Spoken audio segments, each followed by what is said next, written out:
A quick new idea, daily, from the world's greatest TEDx talks. I'm your host, Atossa Leoni, and this is TEDx Shorts.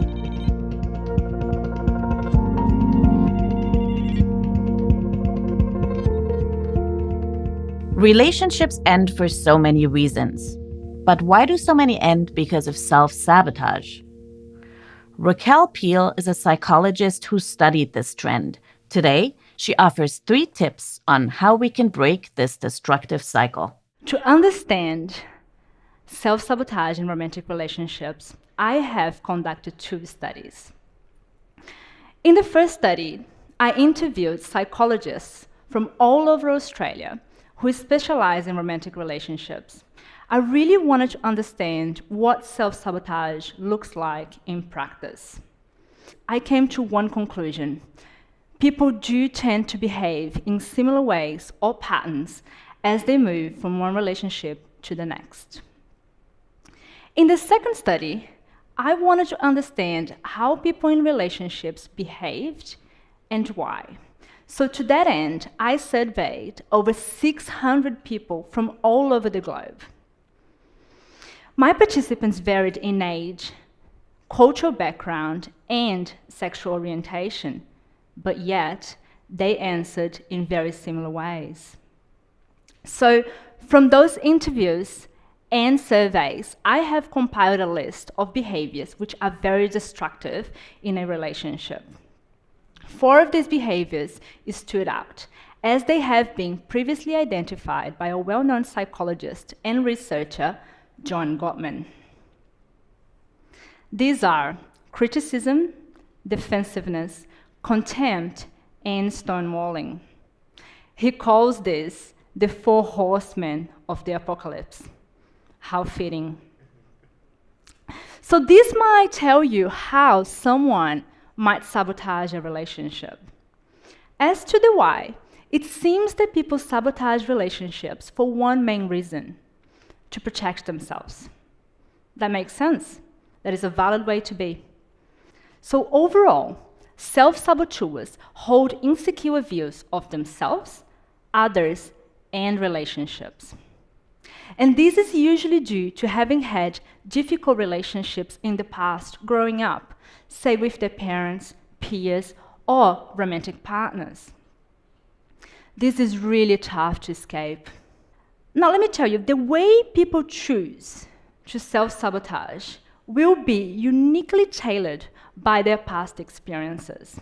But no matter how unique, their journey is often met with a twist of fate.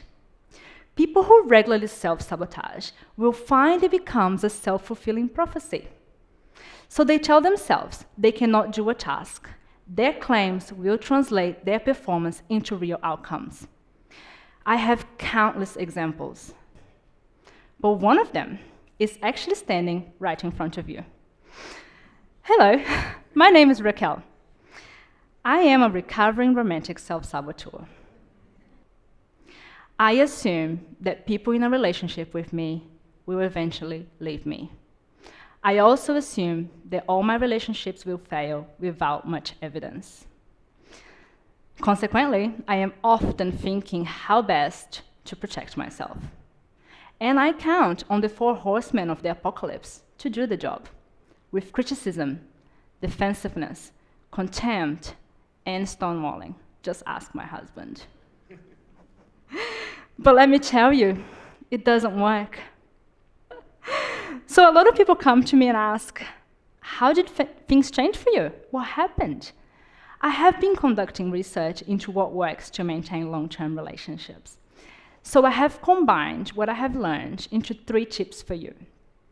But before I tell you, let me just say, we should not be pursuing every relationship that comes our way.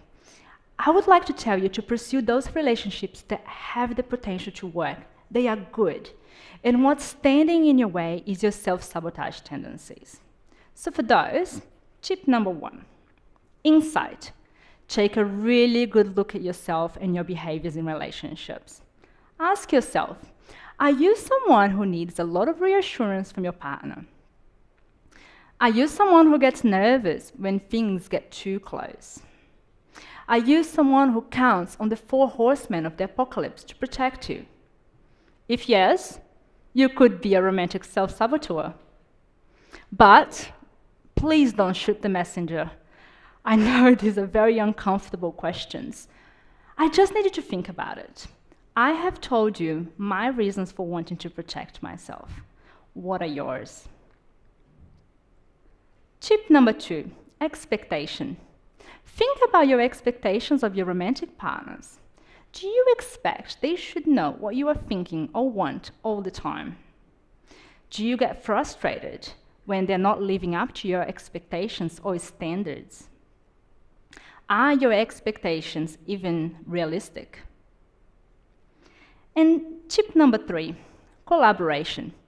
We need to figure out how to collaborate with our partners and how even to be vulnerable together. Are you and your partner in the same team? Do you talk to your partner about your relationship goals? Do you see you and your partner together long term? Now, those tips are not an overnight solution or a one-size-fits-all solution. So it's going to take a lot of work and a lot of patience, believe me. And there might be a lot more that you need to implement than just these 3 tips. But this is a good start. Change is really hard, but not impossible. So if you are someone who needs to break the pattern of self-sabotage, please be kind on yourselves. It's natural to want to protect yourself, but the way out of it is to have insight into who you are in a relationship, your expectations of your romantic partners, and how best to collaborate with them. Because after all, if you know who you are in a relationship, your partner will also have a chance to get to know you. And together, you can break the pattern of sabotage. The TEDx talk you just listened to was recorded at a TEDx event in Townsville, Australia. All TEDx events are independently organized by volunteers who believe in TED's mission of ideas worth spreading. Special thanks to the organizing team at TEDxJCUCairns. Want to listen to more TEDx talks? Visit our website at ted.com/TEDxShorts. I'm Atossa Leoni. Thanks for listening, and see you tomorrow.